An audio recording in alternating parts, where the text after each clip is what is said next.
Libro de los Jueces, capítulo 21, gloria al Señor, versículo 25.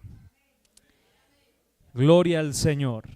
Vamos a leer esta porción de la palabra del Señor con la dirección del Padre, del Hijo y del Espíritu Santo. Amén. Dice la palabra del Señor: en estos días no había rey en Israel, cada uno hacía lo que bien le parecía. Amén. Léalo usted, hermano, a esa con voz de trompeta. Amén. Gloria al Señor.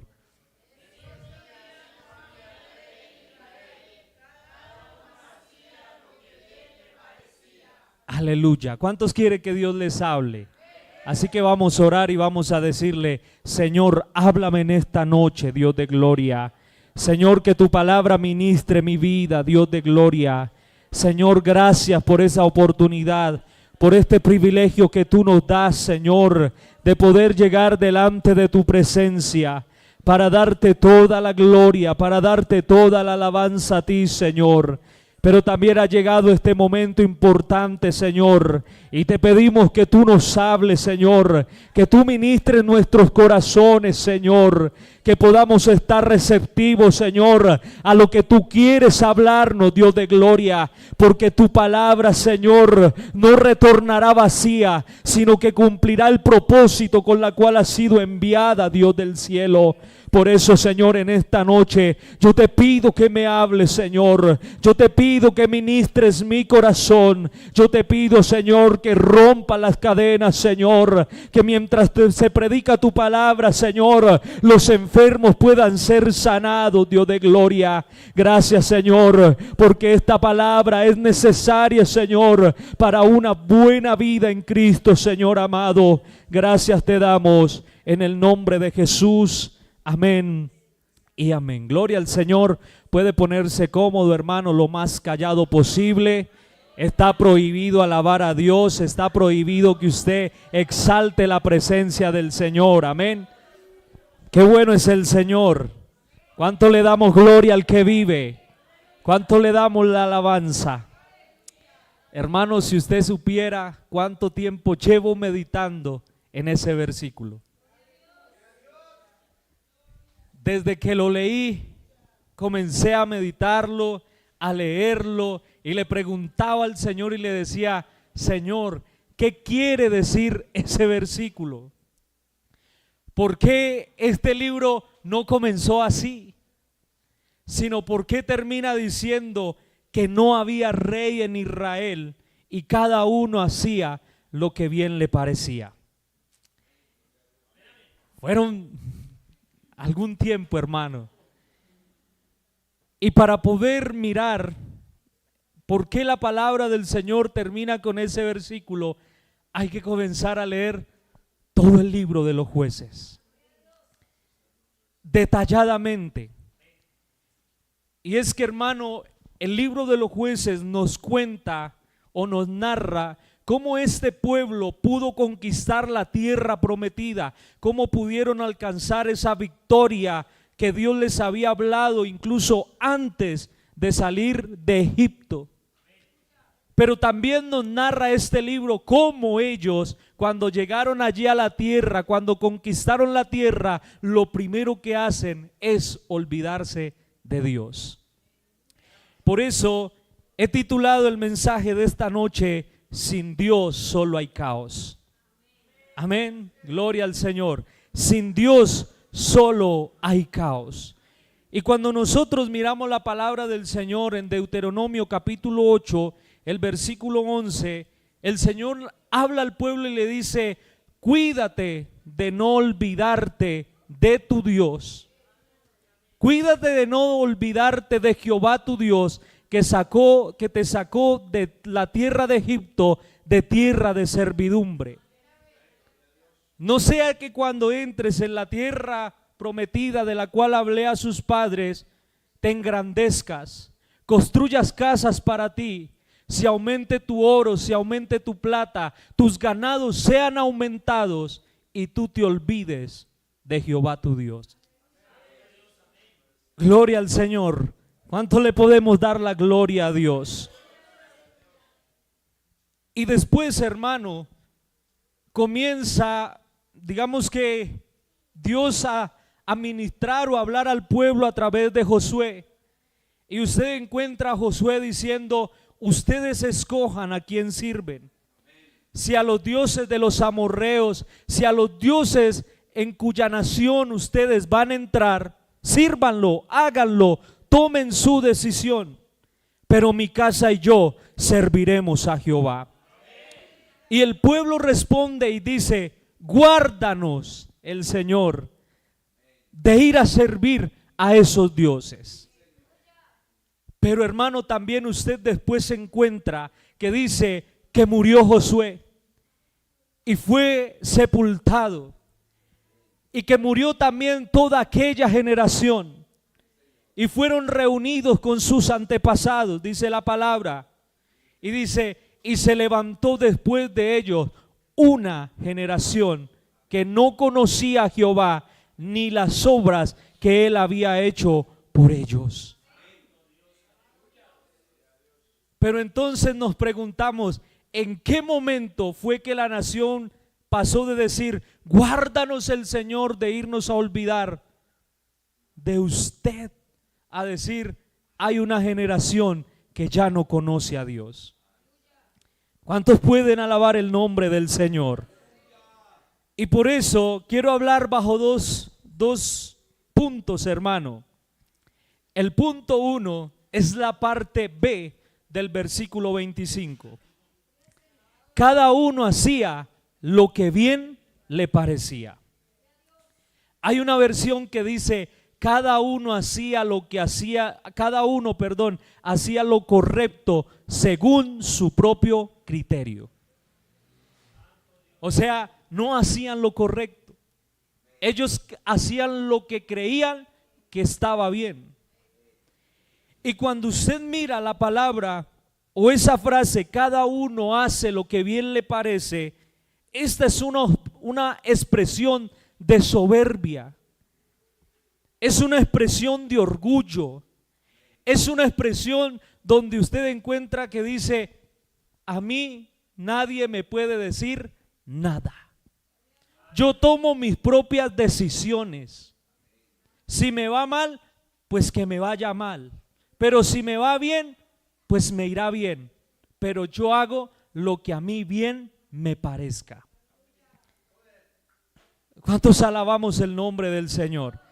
¿Y será que la pregunta es, en medio de este tiempo, en medio de este tiempo que nosotros estamos viviendo, será que hay una iglesia que está haciendo lo que bien le parece? ¿Que está actuando según sus propios criterios? ¿Que hace lo correcto según su propio criterio? ¿Que dice: yo busco a Dios a mi manera? A mí nadie me tiene que decir cómo se busca a Dios. Y vamos a ver, hermano, qué fue lo que generó esta frase en medio del pueblo. De ahí he sacado 4 subtítulos, se puede decir. Y lo primero que generó esa frase, hacer lo que bien le parece, fue un deterioro en medio del pueblo. El pueblo deterioró su vida espiritual.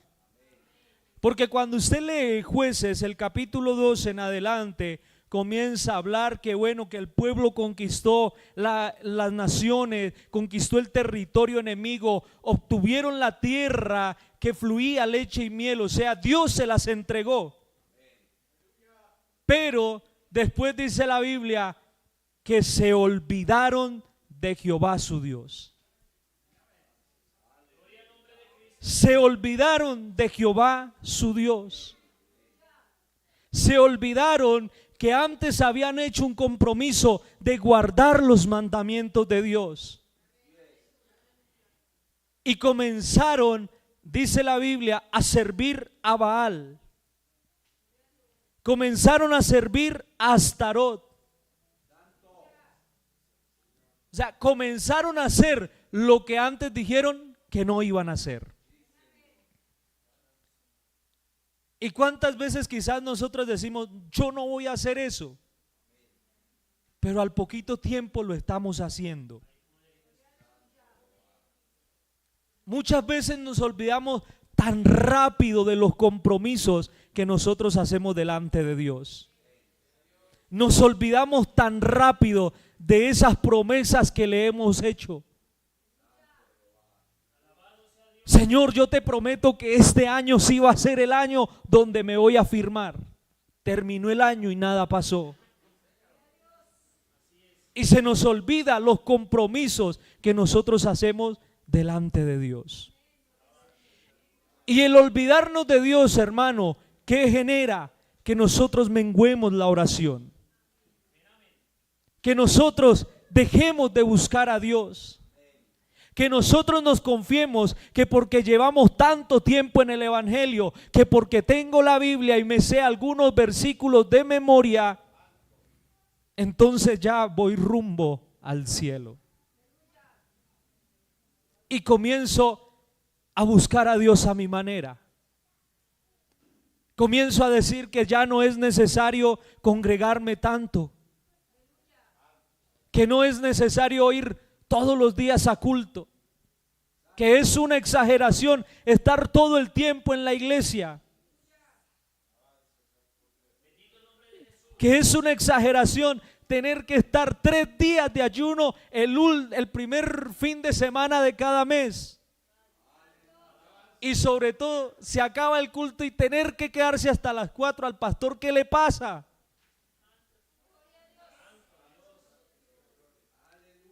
Pero ¿sabe por qué empezamos a decir eso?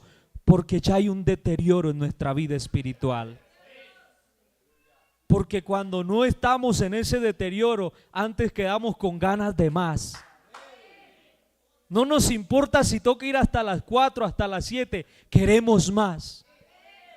Cuando estábamos en nuestro primer amor, programábamos ayunos de corrido. No eran ni 1 ni 2 días, a veces hasta 7 días. Pero eso cómo ha menguado dentro de la congregación. ¿Cuántos pueden alabar el nombre del Señor? Vea, y ese deterioro significa estropear, menoscabar, poner en inferior condición una cosa. La nación se olvidó de Dios y de sus promesas, de su ley, y comenzaron a dar culto a otros dioses.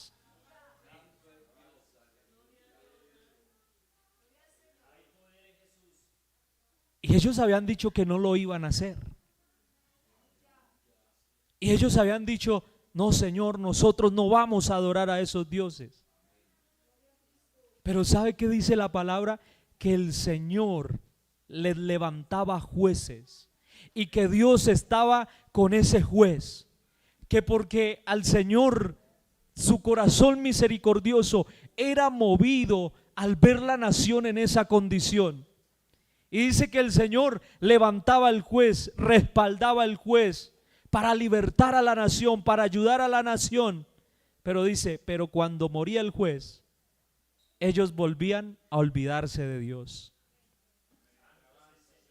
Dele gloria al Señor, hermano, bríndele un fuerte aplauso al Señor. Alabanza damos al Cordero, hermano. Entonces el deterioro espiritual del pueblo lo llevó a un segundo punto, a la idolatría. El deterioro espiritual, hermano, nos lleva a ser idólatras. Y la idolatría dice que es el amor excesivo y vehemente a alguien o a algo que no sea Dios. Y como quizás ya estamos en un deterioro espiritual, ya no nos, perdóneme la expresión, no nos importa si cambiamos a Dios o no lo cambiamos. Podemos cambiar a Dios por algo material. ¿Cuántos hoy en día no cambian a Dios por un partido de fútbol? ¿Cuántos hoy en día no cambian a Dios por la novela? ¿Cuántos hoy en día no cambian a Dios por el trabajo?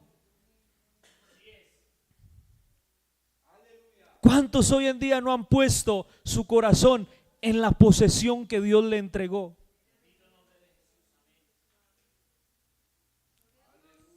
Y hoy en día se ve una iglesia sumergida en la idolatría, amando y venerando a otras cosas más que al Señor.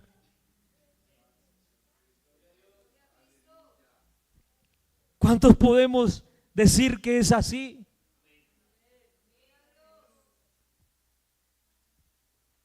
Mire que ellos no solo comenzaron a adorar a otros, a solo a Astarot y a Baal, sino que se inclinaban ante toda clase de dioses.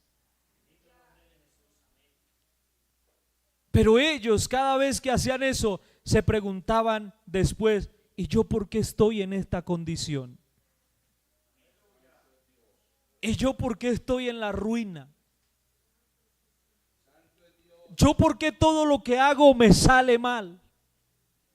Y usted encuentra esta nación que continuamente tenían que esconderse, que continuamente tenían que huir, que continuamente tenían que ellos servir a los reyes de esas naciones, que esas naciones venían y los oprimían.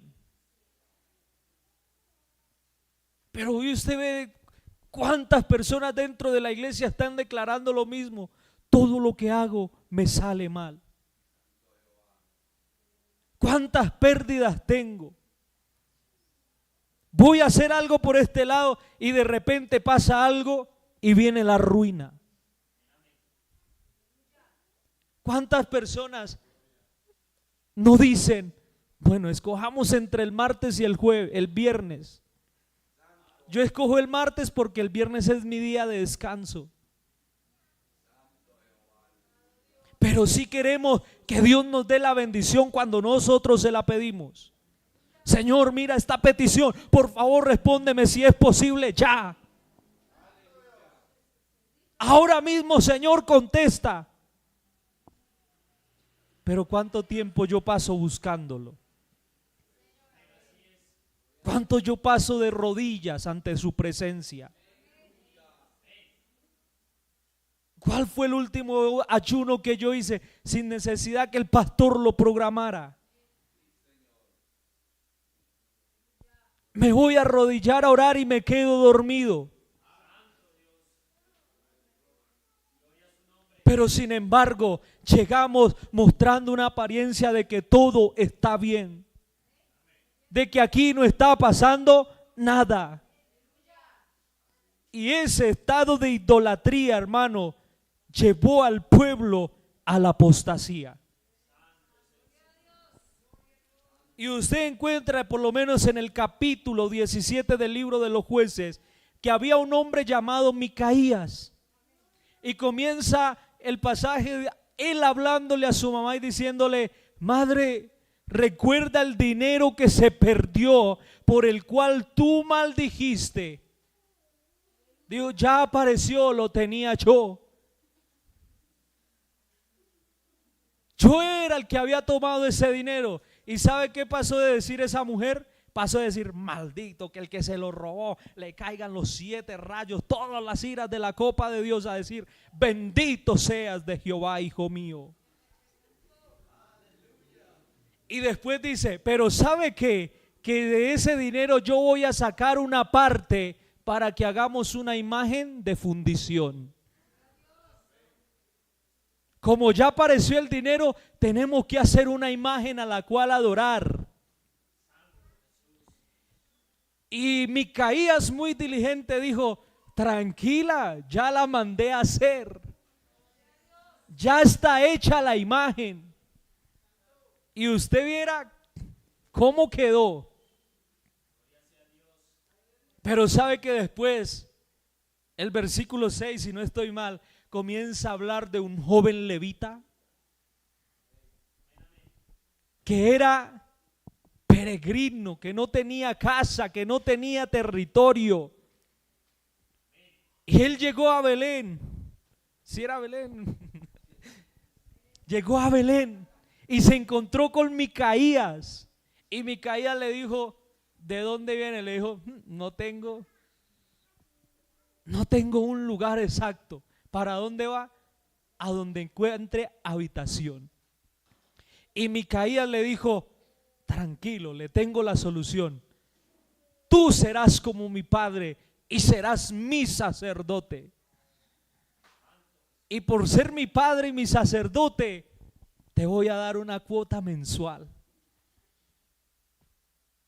Y ese hombre acepta las condiciones de Micaías. Y siendo un levita, comienza a adorar imágenes. Comienza a darle culto a imágenes. Pero si hay algo que se está viendo en medio de nuestra generación, es la apostasía. A usted le venden apostasía como pan caliente, hermano. A usted le dicen hoy en día en cualquier iglesia, venga, le voy a hacer la unción del agua, la unción de la sal, la unción del dinero, la unción de la leche y de la miel.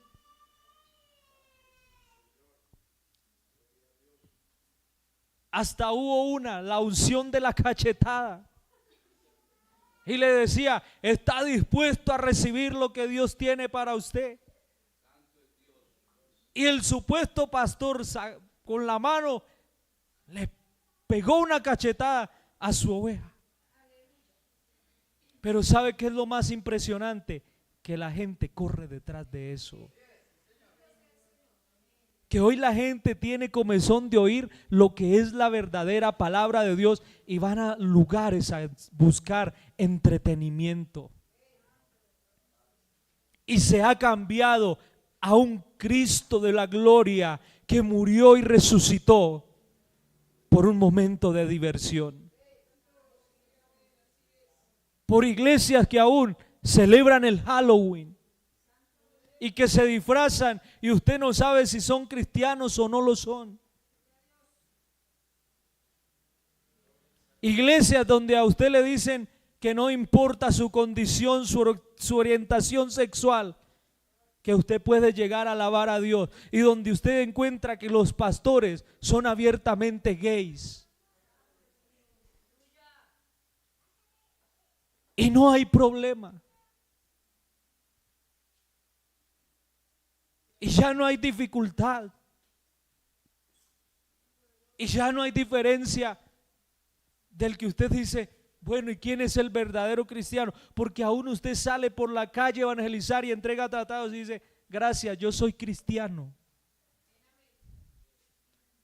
Y hoy en día todo el mundo es cristiano. Hoy en día todo el mundo ama a Dios. Todo el mundo dice, yo voy a una iglesia cristiana. Pero la palabra es clara cuando dice, por sus frutos los conoceréis. ¿Y qué frutos estamos dando nosotros, hermano? ¿Qué fruto estoy produciendo yo? ¿Cuál es el fruto que está saliendo de mi vida? ¿Usted se ha puesto a meditar en eso? ¿Qué fruto estoy dando? Porque el buen árbol solo puede dar buenos frutos.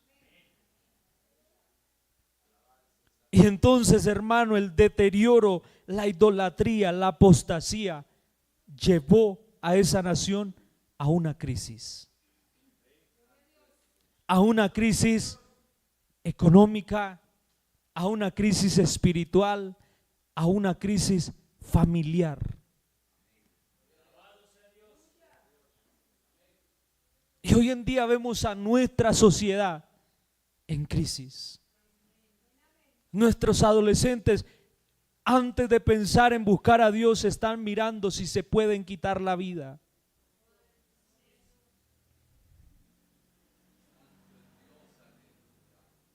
Estamos viendo que en medio del pueblo, en lugar de decir, me voy a consagrar, voy a buscar a Dios, me voy a arrepentir, están diciendo, yo no quiero volver a la iglesia. Yo no quiero saber nada más de Dios. Y a usted aún encuentra cristianos que están pensando en quitarse la vida. Y para mí, hermano, es una opinión personal. Pero se lo digo, en medio de la crisis ya no está Dios.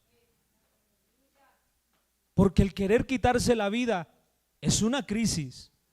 Y usted no puede decir, ahí está Dios. Porque si Dios estuviera, el deseo es vivir. Porque Dios es vida, Dios no es muerte. Y esta nación estaba completamente en crisis. Estaba completamente arruinada. Pero ¿por qué estaban arruinados si estaban en un lugar de bendición? Si cuando usted mira la Biblia de los espías dice que les tocó traer un racimo de uvas entre varios. Que la tierra era en gran manera bendición. Pero hermano, es que si en la bendición no está Dios, eso ya no se es bendición. Si en lo que Dios me da, yo saco a Dios, eso ya no va a ser bendición. Eso se va a tornar en un problema. Porque la bendición no depende de la tierra. La bendición depende de Dios, de que Dios esté conmigo. Por eso, aunque quizás muchas veces tengamos lo necesario, hermano, usted ve que Dios no nos desampara, porque Dios está ahí, porque Dios obra y Dios hace multiplicar lo que pone en nuestras manos. Por eso nosotros debemos cuidarnos de no irnos a olvidar de Dios, de no ir a sacar a Dios de nuestra casa. Por eso qué bonito esa operación Timoteo, ¿cierto? Porque es volver a reedificar el altar familiar. Volver a invitar a Dios a que esté en medio de nuestro hogar. Que Dios tome las decisiones de nuestro hogar. ¿Cuántos podemos alabar el nombre del Señor? Pero ¿sabe que todo esto pasó por una sola razón? Y ahí vamos al punto 2. Y es, no había rey. No había rey. No se había establecido un gobierno para la nación. Y cuando usted ve que Dios les dice que los saca de la tierra de Egipto y les va a dar una nueva tierra, Dios nunca les habló de rey. Dios nunca les dijo, yo los voy a poner en una nación, en una tierra que fluye leche y miel, y les voy a poner un rey. Pero sin embargo, la palabra del Señor nos está diciendo aquí que no había rey.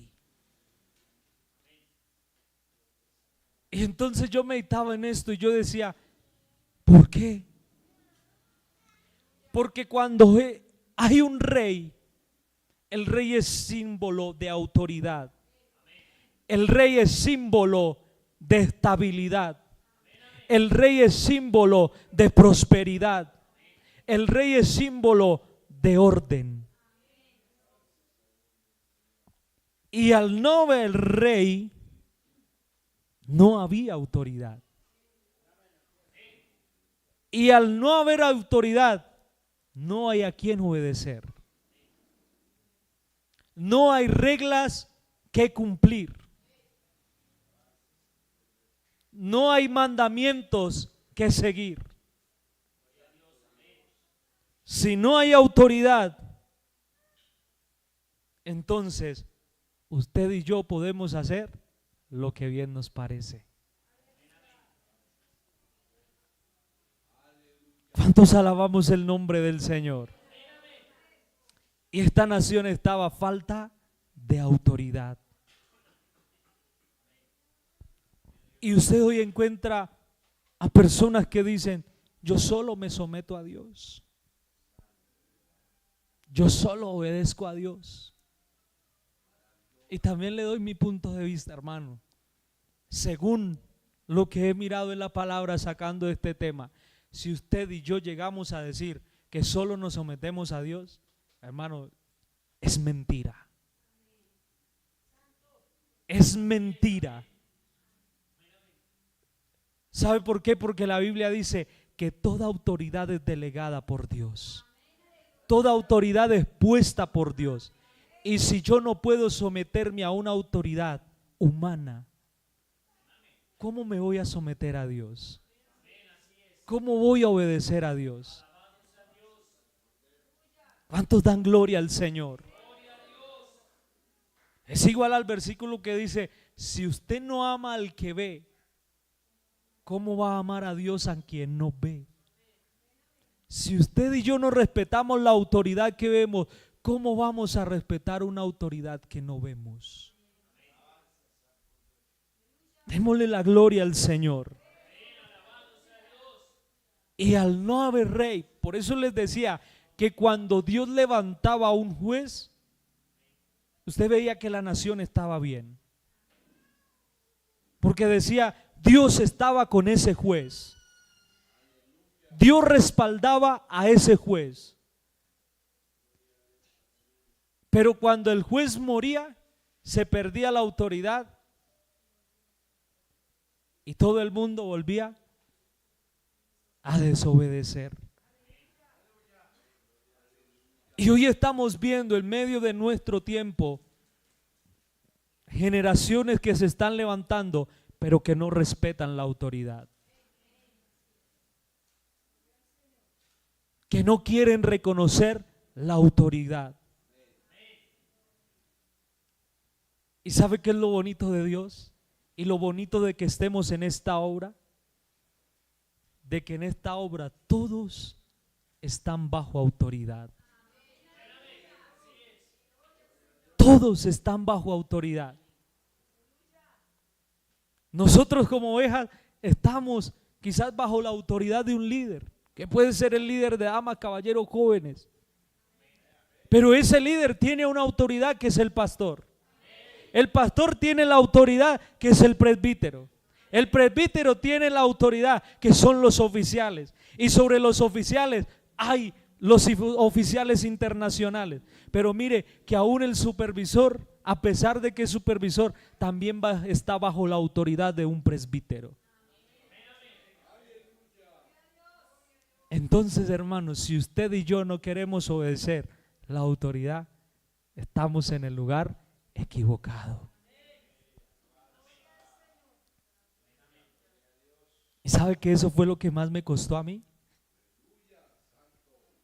Cuando yo llegué, someterme a la autoridad. La pastora atrás está diciendo: soy testigo. Y ese proceso de aprendizaje a someterse a la autoridad no es fácil. Pero cuando usted aprende a someterse a la autoridad, no es carga, sino usted sabe que eso produce bendición. Eso trae bendición. Por eso, hermano, aprendamos a reconocer la autoridad, por pequeña que sea la autoridad. Que usted sabe más que esa autoridad, pero Él es la autoridad. Y ese está ahí puesto y delegado por Dios. Pero por eso esa nación estaba en crisis, porque no reconocían autoridad. Y al no haber autoridad, hermano, pues hay desorden. Y usted ve que en la palabra del Señor dice, en el principio Dios creó los cielos y la tierra. Pero la tierra estaba como desordenada y vacía. Pero cuando Dios llegó, comenzó a ordenarlo. Por eso, cuando hay una autoridad en nuestra vida se ordena. Cuando Dios está en nuestra vida, el que vive en adulterio ya no adultera más, porque Dios entró a esa vida. El que era mentiroso deja de decir mentiras. El borracho deja de tomar licor. ¿Sabe por qué? Porque Dios ahora gobierna en esa vida. Porque ahora Dios gobierna en esa casa. Porque ahora Dios gobierna en medio de la iglesia. Y en medio de la iglesia hay orden. En medio de mi casa hay orden. Y en medio de mi vida hay orden. Pero no solo pasa eso, sino que ahora también hay protección. La autoridad es símbolo de protección. Queremos estar protegidos. Reconozcamos la autoridad. Reconozcamos la autoridad. La nación era oprimida porque no tenían autoridad. Pero cuando se levantó una autoridad, defendió al pueblo. Defendieron sus cosechas. Defendieron sus ganados. Cuando hubo autoridad, esa autoridad formó un ejército y el ejército protegía al pueblo, protegía a los débiles, protegía al que no tenía las mismas fuerzas para salir a la batalla. Y aquí hay algo más. Cuando está la autoridad, hay libertad. Y usted escucha diciendo, yo no voy para una iglesia porque yo soy libre. Pero la Biblia dice que el que sirve al pecado es esclavo del pecado. En cambio nosotros, hermanos, que tenemos nuestra autoridad celestial, si somos libres. Sí, somos libres. ¿Cuántos podemos darle gloria a Dios? ¿Cuántos podemos alabar el nombre de Dios? Vea, esta nación pasó por todas estas dificultades. Y no sabemos por qué. Quizás nosotros podemos enfrentar una crisis. Nosotros podemos quizás enfrentar el deterioro en nuestra vida espiritual. Pero mire que a pesar de la condición en la que estuvo el pueblo, cuando el pueblo se humilló, cuando el pueblo volvió el corazón a Dios, cuando el pueblo se arrepentía de su maldad, cuando el pueblo se arrepintió de su condición de vida, cuando el pueblo reconocía que estaban descarriados como ovejas que no tenían pastor, clamaban a Dios y Dios los libertaba. Por eso no importa cuál sea nuestra condición hoy. Si yo reconozco mi condición, si yo reconozco hoy mi estado, si yo sé que ya he tocado fondo, pero a pesar de que he tocado fondo, hoy me acuerdo de Dios y hoy me arrepiento y hoy le digo al Señor, ayúdame. El Señor va a venir en rescate de mí. El Señor va a venir para levantarme. El Señor va a venir para restaurarme. Por eso usted ve que cuando llegó el Señor Jesús, su primer mensaje fue: arrepentíos y convertíos, porque el reino de los cielos se ha acercado. Después pasó el Señor Jesús.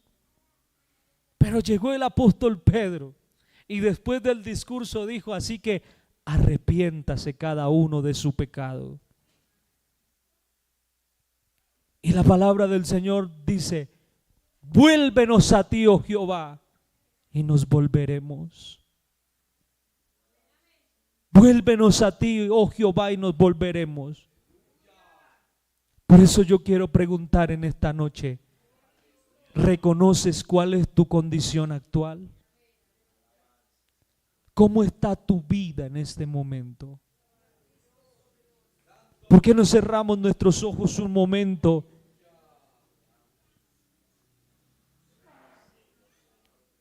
y analizamos cómo nos encontramos? ¿Cómo está nuestra vida delante de Dios?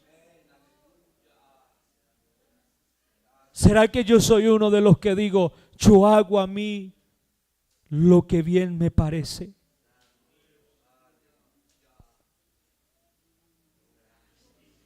Hable un momento con Dios.